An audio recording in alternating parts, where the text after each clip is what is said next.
Welcome to Ruined by the Internet. I'm Gareth King. Today we're asking, has the internet ruined the human identity? It promised a world of self-expression and connection, but instead, it's encouraged us to create performative versions of ourselves, curated by algorithms and validated by likes. To help us find the reality, we're joined by Colin Corby, Digital Detox Coach, Technologist, and CEO of Technology Wellbeing.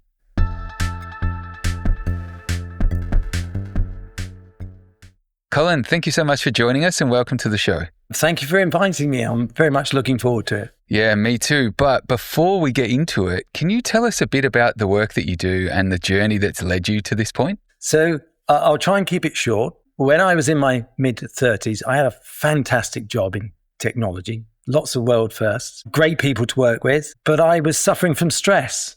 So what was happening is the heart rate went up and up and up until I started to see stars and I passed out a few times at work. So loads of tests.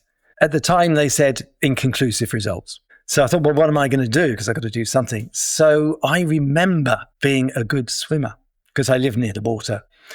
And so I thought, I better get myself fit then. So I went swimming, couple of lengths, absolutely wrecked.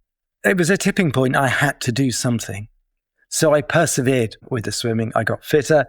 I took lessons to learn all the strokes. I started racing, started triathlon. To cut a long story short, I ended up doing 4 Ironman triathlons and winning county titles in swimming and stuff like that. Wow. But it was in doing the Ironman, I just realized that how you talk to yourself can change the way that you think and change what you can do. That fascinated me. So the psychology aspect started to set in. And then I got the opportunity much later on to leave the corporate world. And I was going for some interviews and 1 or 2 other things. And I was being guided by a coach. And I said, you know what? I don't really want to do this. I said, I love technology. I love sport and the thing about the mind. And why am I on my iPhone so much? And I researched that. And I thought, yeah, I can just smash all of the 3 things together and, work out what's going on, but actually be able to coach, give talks, help other people. You've previously spoken at TEDx around the human identity and the effects of technology and kind of our online selves and our true selves. Do you think that our online selves and our offline selves, do you think the line between those is so much more blurred these days? Do people really realize that they're even curating an online identity, or do they just see it as an extension of themselves? I think that most people now must curate their online presence because we've had it long enough. So I curate my online presence. I use it mostly for work activities and very little for personal activity. And it's curated. So I think everybody knows that it's curated. A lot of people now realize that actually it's self-censorship. Right. Because there's a record. Every website you've ever been, everything you've ever purchased, every message you've ever sent, every post you've ever sent is recorded as online memories. So we basically self-censorship. So there's a whole host of things I would never say online as if I was in the real world with people. So self-censorship. Now, we're quite lucky in the sense that we can observe what's happening in China, and that has a very interesting way of self-censorship. Whereas we're being influenced by predominantly the US. In preparing for this talk, I said, well, we're going to talk about the internet and then we're going to talk about our identity. So if we look at the internet first, well, what is it? Well, the internet today isn't what it was last year or the year before or the year before. The internet today has a large percentage of non-human content. The internet is an artificial construct. It's the most complex thing humans have ever created, but it's a facsimile of the real world. Yeah, for sure. And I think that was kind of where I was just heading towards with the reference to the lines blurring. As you said, that being the facsimile of the real world. I can remember a time there was no internet. And so it was a thing that came into my life. My identity was an offline identity that the internet got added into at the time. And then I think over time, as it's kind of become so much more all-encompassing across everything, as you said there, depending on where you are online or what you're doing, people are self-censoring and curating like a different version of their identity. So I'd love for us to get into how maintaining all of those different versions of your offline identity in an online space can either A, blur together, or B, become such a huge part of your identity that the offline part is either equal or less than the sum of those parts. So there's a lot to kind of get into there. Yeah. So the thing to say is that who you are, who I am, has got two components. One is who other people believe we are. So these multiple curated personas of ourselves, that's how other people are perceiving us in the online world. That's how governments perceive us, job search companies, algorithms. The other thing to think about is that there's an infinite amount of information on the internet, more than we can possibly access. And we're being fed feeds, curated feeds from all the different apps and algorithms. So they shape what we experience on the internet. Now, if we come down to ourselves, evolution thought it wise for biological animals to have this conscious experience of self. We experience the now, and we predict the future based on all of our experiences. So if most of our experiences are online, then those experiences are shaping who we are. And if, like a lot of people, if they spend predominantly most of their time online, then most of the experiences are online, and that shapes who they are more so than when you switch off online, you go out for a beer with your mates. You have a good laugh, or you play a sport, or you do something in, I can call it the real world, but we have a perception of the real world. So what I'm interested in doing is getting that balance of getting people to have more human contact so they can hang on to who they are. But we know in a non-internet world, we were a different person at work to who we were in a sports club, who we were down the pub, who we are to our families. So that part of it isn't new. No, absolutely. And I think you touched on something there around, if you're predominantly experiencing the online or the digital world, those experiences are shaping who you are both online and then beyond. But one thing I'd love to kind of get into about that is we know that people are curating their online selves. And so, everybody knows that there's a lot of discourse around mental health problems that might come out of social media, whether it's people getting body image issues and things like that, jealousy about it seems like everyone else has a perfect life, etc. And we know that that's because you're only seeing everyone else's highlight reel. So if you're taking in that their identity is this most perfect, picture perfect life, everything seems flawless, that's obviously going to give you some feelings of inadequacy in the online space that are then going to translate into the offline space potentially. But how do you think that likes and shares became such an important and valued form of digital currency for our self-worth? So at the root of it is we're social animals. Part of the success of Homo sapiens is that we're social animals. That's a safety thing, a sense of safety. And within a group, everybody is always trying to pitch themselves where they fit into that group, how high they are, what's your standing, and those sorts of things. And those instincts, that social behavior that we've all got, have migrated to the internet, and it's migrated to all the likes. So particularly as you get older, you get less worried about it. But yeah, of course. When you're young, you're worried about everything. Yeah. But if you're missing the physical contact with friends, the going out and the real world activities, and if you're focused solely on this, then if people don't like you, then that has serious consequences, because that makes you feel instinctively unsafe, because we're social animals. We need to be liked. We need to have a social standing. And so it's just migrated to the internet, and it has horrific implications for people that are very sensitive to that. Yeah.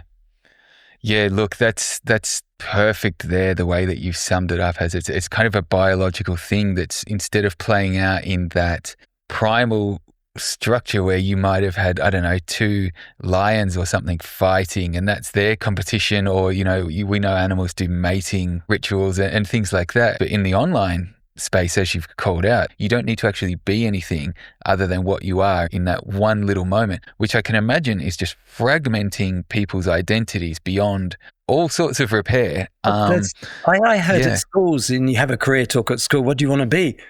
An influencer. Yeah. It's something interesting in there too, because I think that humans love influence, and no matter what we're doing, as you said, even in your peer group, there's always that leader of the group, and everyone kind of settles into their structure and the hierarchy offline. And I think that the influencer is just kind of a globally reaching, very easy way to kind of sort and section yourself into different things on just a crazy scale that we've never seen before. So the other interesting thing is, in the real world, if you want to be a sports person, a musician, an academic, whatever it is, it's hard work. It's a lot of hard work.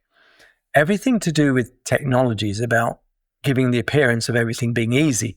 So if you see the influencers and you see this perfect world that they have, and then you think, oh, I could be that. All I need to do is tweak my videos or curate myself a little bit more, or find a niche, or just be lucky. But the sad thing is, a lot of influencers suffer enormous mental health issues, because once they're on the treadmill, they then have to carry on finding content. I recently had a holiday in Italy, and we went by the lakes, and there were so many young people who were there purely to take the Instagram shots and totally shot clips. Yeah, look, I've seen it. I've been out for nice dinners with my fiance, and we're so keen just to get this delicious food and taste it. And we've seen tables next to us of people younger than us, and with kind of mini tripods and doing full shoots and things around the food, that I'm thinking, oh my God, this incredibly amazing tasting stuff is just getting cold, and you're not even eating it. And that, like you said, it's just all about the pictures. And I think for me, being a little bit older than growing up just into that world as a natural thing, I don't see the appeal in it, and I would almost feel a little bit awkward giving myself an identity like that, a digital identity. But I guess if you're doing that to a community or followers who are all into that kind of thing, you could see how that performance of a self in the digital space could influence our own core beliefs and sense of self. As you said, the demand to keep doing that, you may feel that becomes who you are, not just this very special, curated, and I don't want to say fake, because it's real people doing it, but it's not a real representation of the whole you. How do you think that just so much emphasis on the influence side of ourselves in the digital space, how is that affecting people offline? Have you seen anything around how it affects those influencers, as you said, when they're on the treadmill trying to come up with content? How is it changing people? So what I've seen with influencers is the stress. So the increase in stress of always having to perform. And quite often an influencer feels so stressed and burnt out that they go offline for a while and then they come back. So there's a burnout associated with that. In the same way, there's burnout associated with working all hours in our jobs and things. But there's a big difference. You see, you and I, because we're biological animals, our sense of self is a biological sense of self. It involves the body, it involves the mind, it involves all of our senses and emotions. Whereas on the internet, it's a facsimile. So they're digitized images, digitized things, but it's a very flat, two-dimensional representation in many ways. So in a sense, there's this mismatch between who we are as biological animals and this sort of two-dimensional internet version of ourselves. Yeah. So can you just explain a little bit about what the most common forms that mismatch might take? Well, I'm fascinated because I love technology, and I'm fascinated by where it's going and problems associated with it. I'm not in favor of the dead internet theory. The dead internet theory is that as soon as something has so much machine content that we stop using. I don't think that will ever happen. But there's this arms race.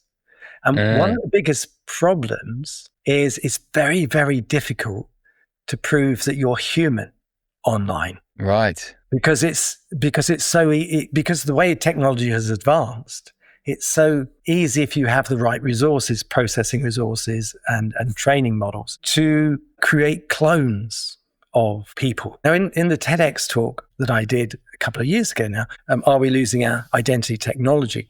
Because we're outsourcing our knowledge and skills to technology. Now, at a simple level, sat nav, turn left, turn right, we get somewhere. We don't know how we got there, and we probably couldn't get there again without the sat nav.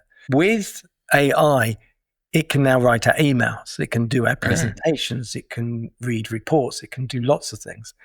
And there are lots of CEOs in the US, technology companies, who are saying, well, okay, the internet's so complex. What you need is an AI personal assistant who can be you online. Now, that's got lots of privacy problems associated with it at the moment. But so if I was talking to you online in, let's say, 10, 15 years' time, it might be your AI agent acting on your behalf and my agent acting on my behalf. And so that's going to change the picture of who we are again, because technology has moved on.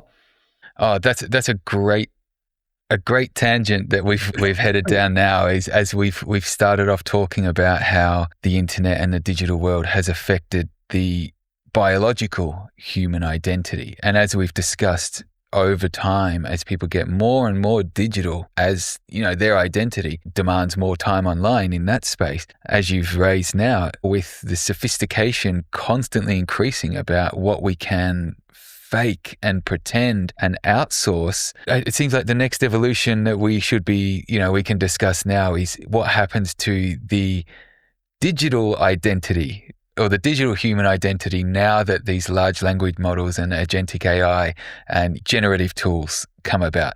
Where is this going to go, Colin, do you think? So there's lots of things that I can't control. So I'm a firm believer in saying, well, okay, what is it I can control? And how can I communicate that to other people? So I come from a sustainability. So you've got to be online, but you've got to be human as well. And the reason why I've sort of homed in on digital detox athlete is that because it gets across, we all know an athlete has to do all the right things biologically to perform at their best. They have to get enough sleep, eat the right food, but also this idea that things take effort and take time. So if we wanted to create a new, digital detox habit, we're going to have to spend, some research suggests 66 days to create a new habit. But it could be as long as 250 perhaps, or shorter, depending on complexity. So that's why I've gone, it's this effort. Everything we do in the real world takes effort. Human relationships and human connection, really, really important. Lots of studies have shown that although we might be the most connected people in the world online, it's not the same thing. It's still at a superficial level. It doesn't replace human connection. So hence, I'm trying to get people offline to balance out their time online. So there's biological animals, they can survive. You said something there about almost relying too much on the online space. And we've seen with large language models, what happens when people get so reliant on a false reality that's not even a person, that they can't handle it not being there. Do you know what I mean? Like how does somebody detox from that? There was a terrible thing reported a while ago that one of the tech companies, US tech companies, had this idea of creating a best friend for children. An AI best friend for children. And I think it was shot down very quickly.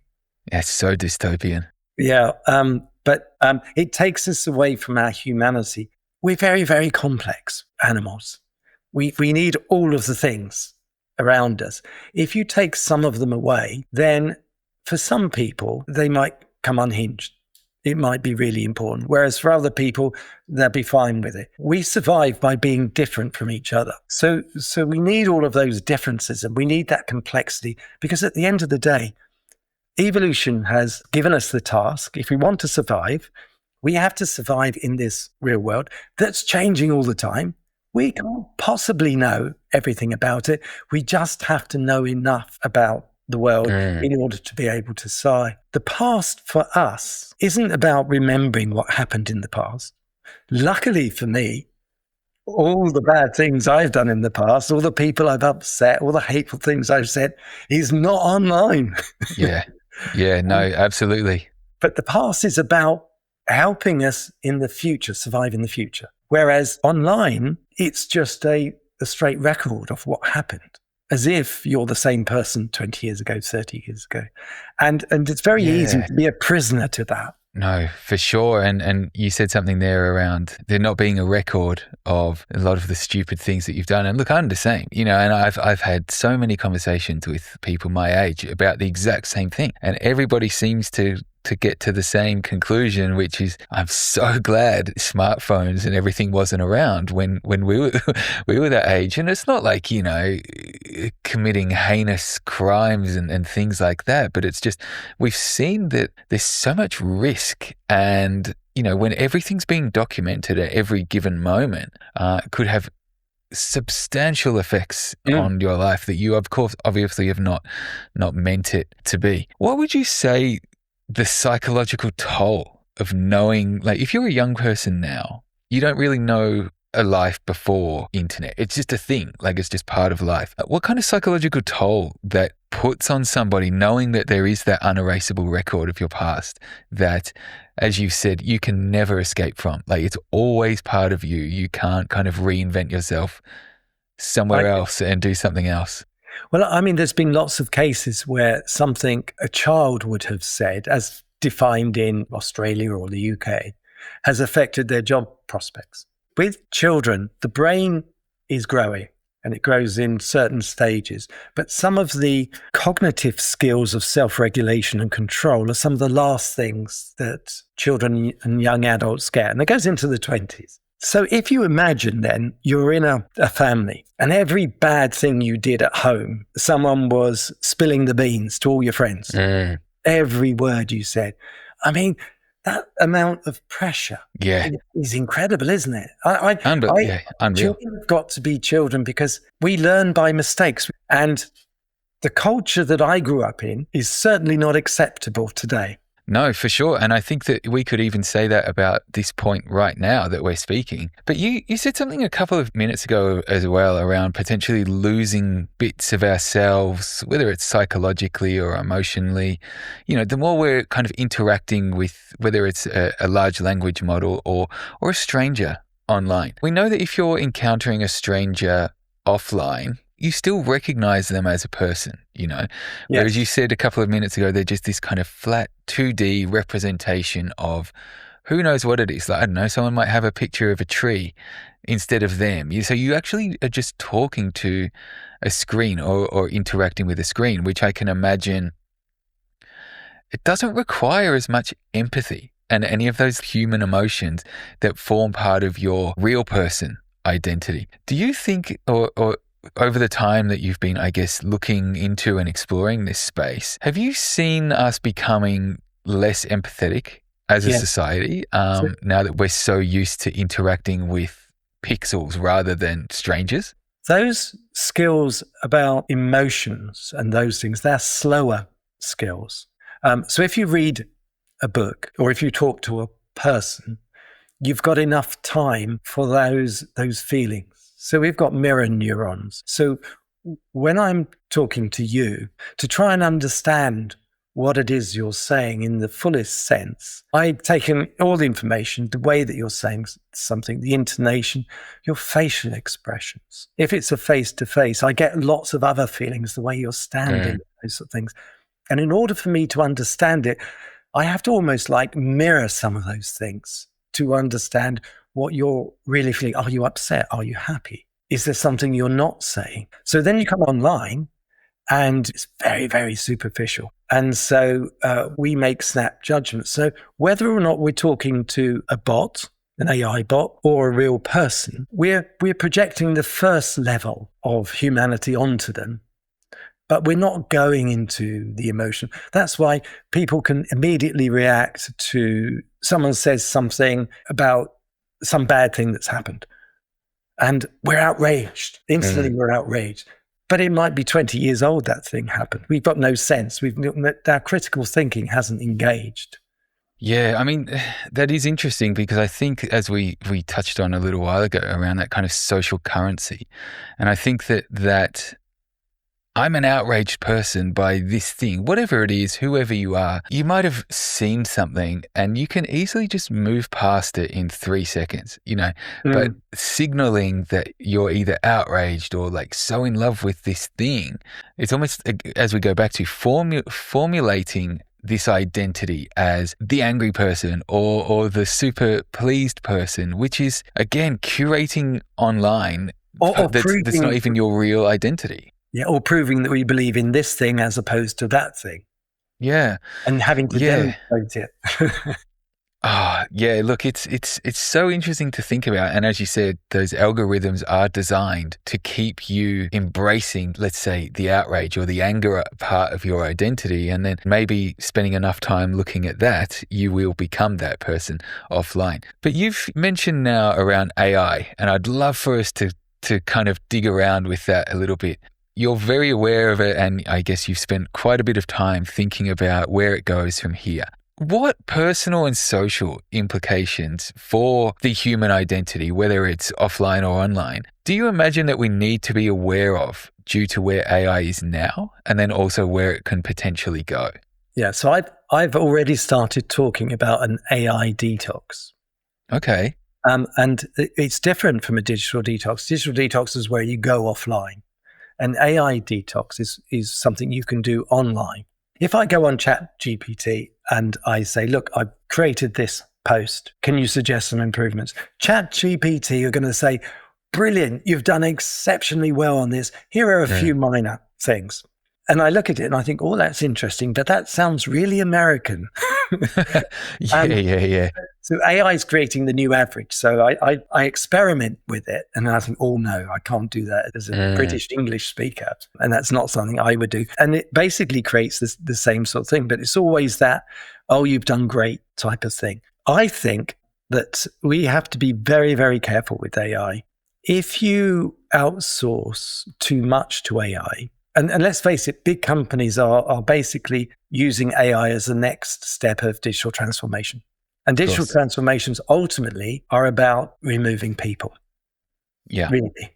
I mean, making it less expensive. But if we personally rely too much on AI, then what are our skills as humans? So if you think about the future of work and the future of humans, it's a bit sad. All technology makes life easier for us. I mean, who would do the washing in the local stream anymore? Washing machines are fantastic. So we have to learn how to be biological animals. We have to go down the gym because we don't move about enough, or we have to go running, or we have to go walking. We have to learn about cooking from real vegetables and food, because all of a sudden processed foods seems to be a problem now. So for us to survive in the future, we have to focus more on being human and being humans together, because that's going to be what's left for us. Yeah. Oh, you mentioned something there that I'd love for us to look at now, and it was around the role of AI in the workplace.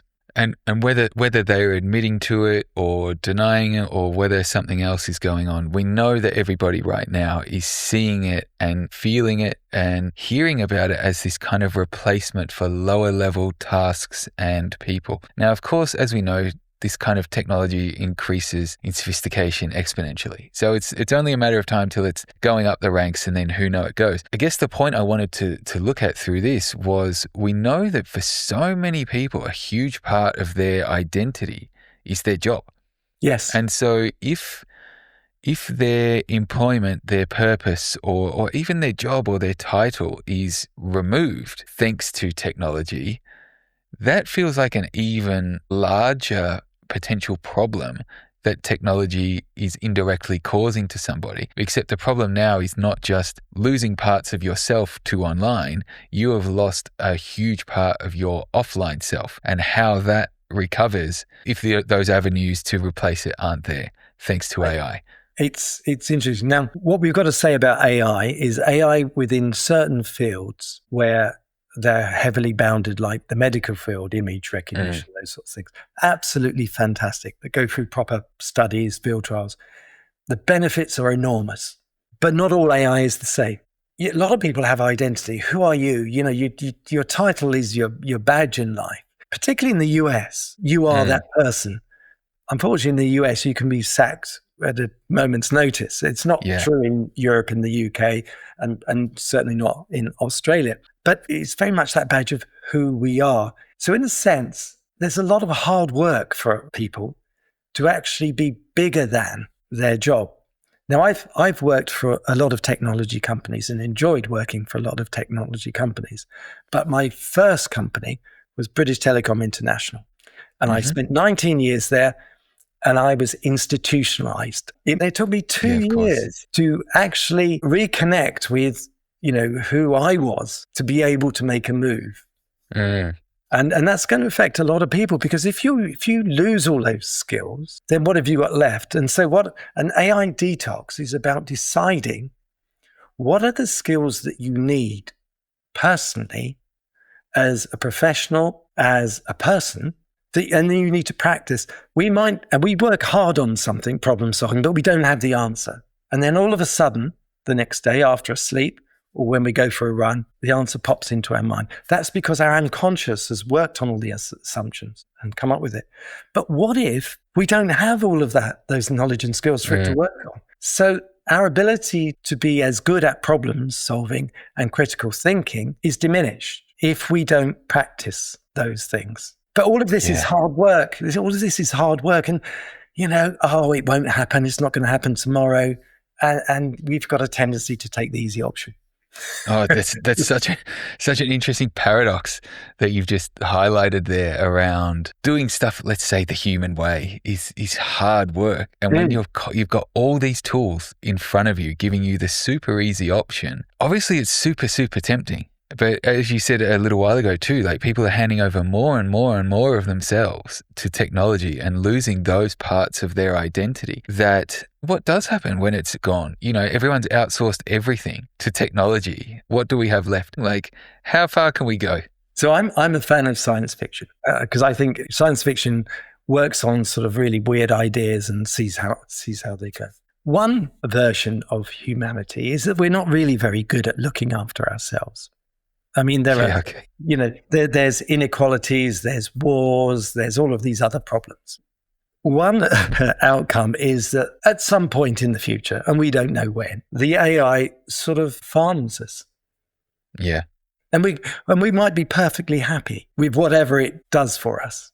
It's a simpler life, and it's not a human life. No. And I think that it takes me right back to certain biological beings have got that gift of sentience, being able to ponder what our station is, not only in life, but kind of in life itself. And then I think that, you look at the positive. There is hope, because the current versions of AI, they calculate the past. Yes. They don't really know the relationship of all of those things in the past, and certainly the past can't predict the future.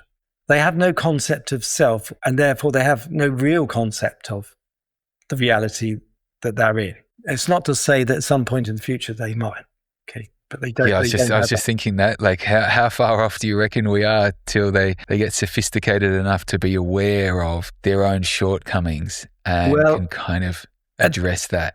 At the moment, the nuclear-powered data centers they've got planned in order to get enough processing power is on a trajectory where, climate change is going to be a real problem, more of a problem than it currently is. But every 6 months, approximately, there's something new happening. And you can't predict. There's this thing called general intelligence. You can't predict when it might happen. But I'm of the view that actually real intelligence is biological, and it's about existing in this world. And you mentioned it. The great thing about what humans can do, we can make a decision based on no information at all in this world. We'll go with something because we have to. That's the way we're designed.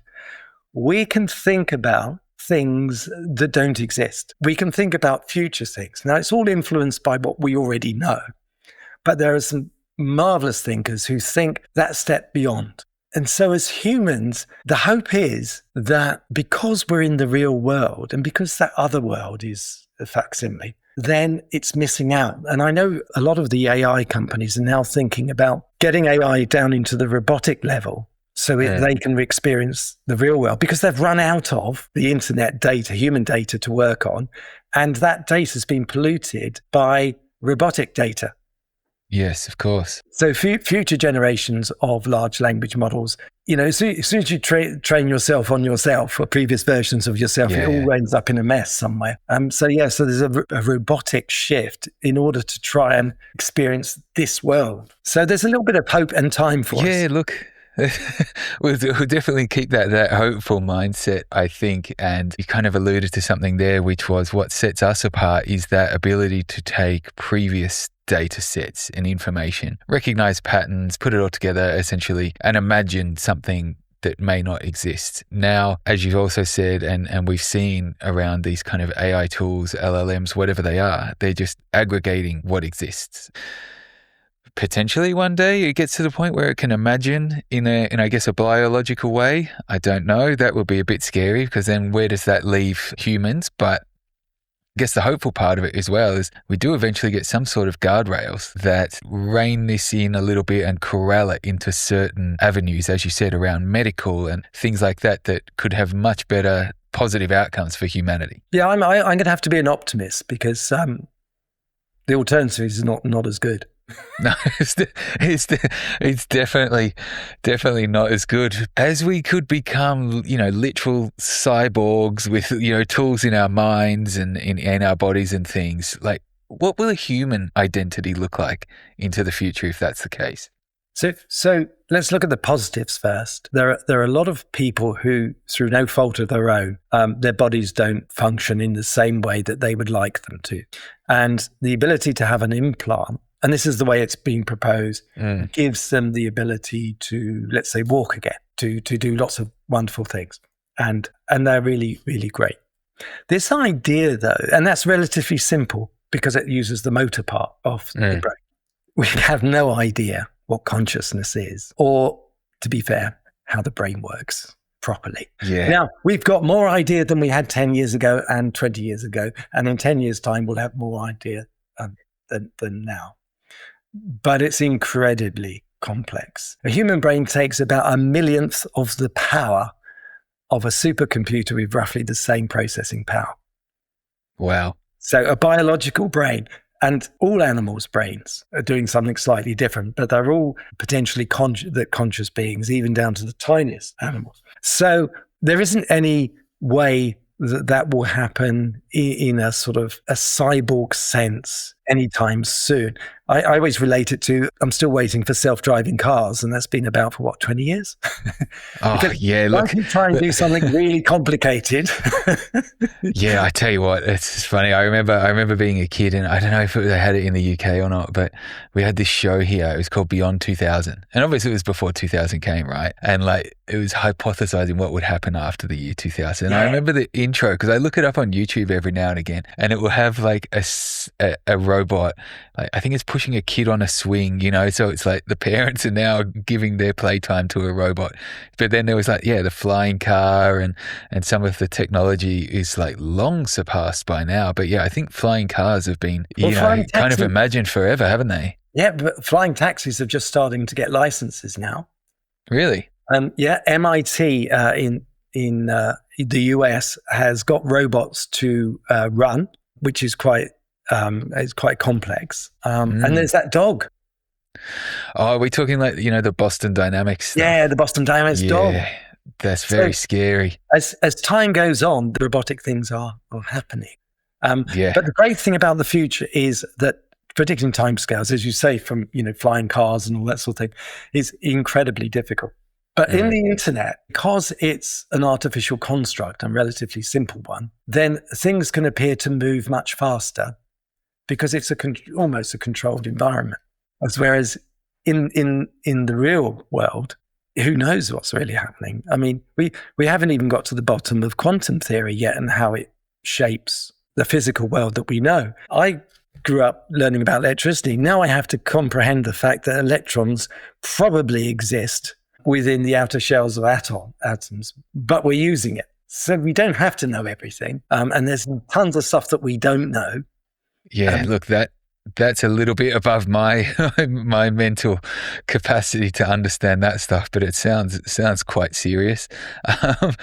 But yeah, look, a lot to think about there on how our identities started, how they've been changed and affected through technology, and where they could potentially go. And look, I think I'm going to be on the same camp as you. I want to be hopeful about this because, as you said, the alternative is too bad to think about. Just to finish up then, Colin, what's coming up for you and where can people follow what you're up to?